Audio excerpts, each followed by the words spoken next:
Bonjour, bonsoir, je m'appelle Simon Mwange.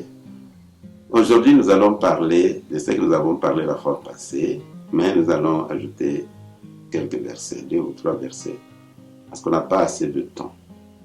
Que Dieu vous bénisse. Nous allons commencer maintenant. Le psaume chapitre 1, verset 1 jusqu'au verset 3. Heureux l'homme qui ne marche pas selon les conseils de méchants, qui ne s'arrête pas sur la voie de pécheurs, et qui ne s'assied pas en compagnie des moqueurs, mais qui trouve son plaisir dans la voie de l'Éternel, et qui la médite jour et nuit. Il est comme un arbre planté près d'un courant d'eau, qui donne son fruit en sa saison, et non le feuillage ne se flétrit point. Tout ce qu'il fait, lui réussit. Qu'il ne marche pas selon les conseils de méchants.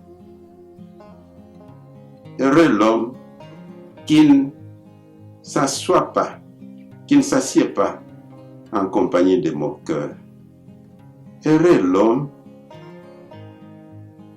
qui marche selon la volonté de Dieu et qui a la crainte de Dieu en lui. La Bible nous dit que craindre Dieu, c'est haïr le mal ou le péché.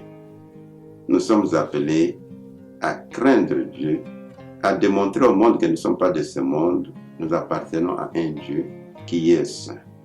Mais notre grand devoir, c'est de pouvoir lire la parole, c'est de pouvoir méditer la parole, comme la parole vient de le dire, la Bible vient de le dire. Médite-les jour et nuit, afin que tu puisses réussir dans la vie. Jour et nuit, méditer la parole de Dieu, lire la parole de Dieu. Ainsi nous allons construire la foi, ainsi nous allons combattre et remporter la victoire, ainsi nous allons progresser dans notre vie.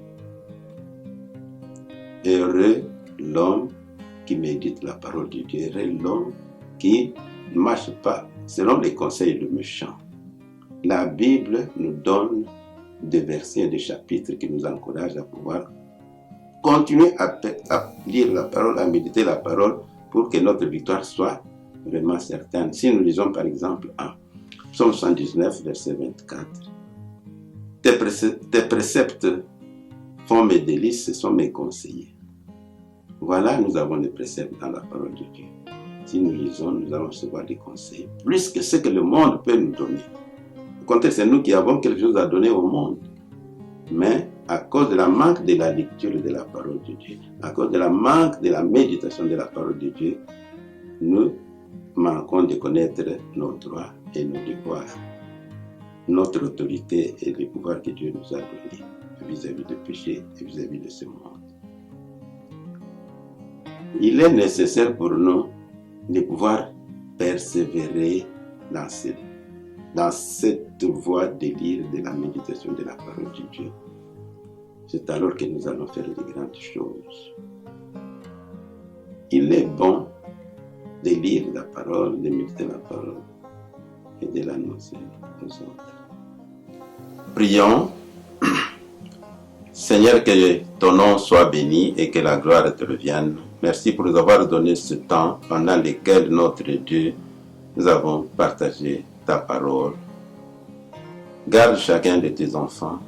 Donne l'envie, la soif, le désir ardent de pouvoir lire la parole, de pouvoir la méditer jour et nuit. Notre Dieu, nous voulons réussir dans tout ce que nous entreprendrons. Glorifie-toi, Seigneur, marche toi-même avec nous. Donne-nous du zèle et de la persévérance à les faire chaque jour de notre vie. Éternel, que ton nom soit béni. Toi qui donnes le vouloir et de faire selon ton bon plaisir, crée ce vouloir dans le cœur de tout un chacun qui a eu la chance de suivre cette vidéo et d'entendre ces paroles. De nous-mêmes, nous ne pourrons absolument rien. Nous comptons sur toi et sur ton Saint-Esprit. Que l'honneur et la gloire te reviennent, Père, pour nous avoir donné cette opportunité. Nous t'appartenons, glorifie-toi, éternel, notre Dieu vivant. Fais-nous grâce de pouvoir nous retrouver encore prochainement pour partager ce que tu mettras dans nos cœurs. Que l'honneur et la gloire te reviennent, que la paix et la joie restent à tout un chacun qui a eu la chance de suivre et d'entendre. À toi l'honneur, à toi la gloire, aujourd'hui et à jamais. Au nom de Jésus-Christ, j'ai prié ainsi. Amen. Au revoir tout le monde, que Dieu vous bénisse. Merci beaucoup.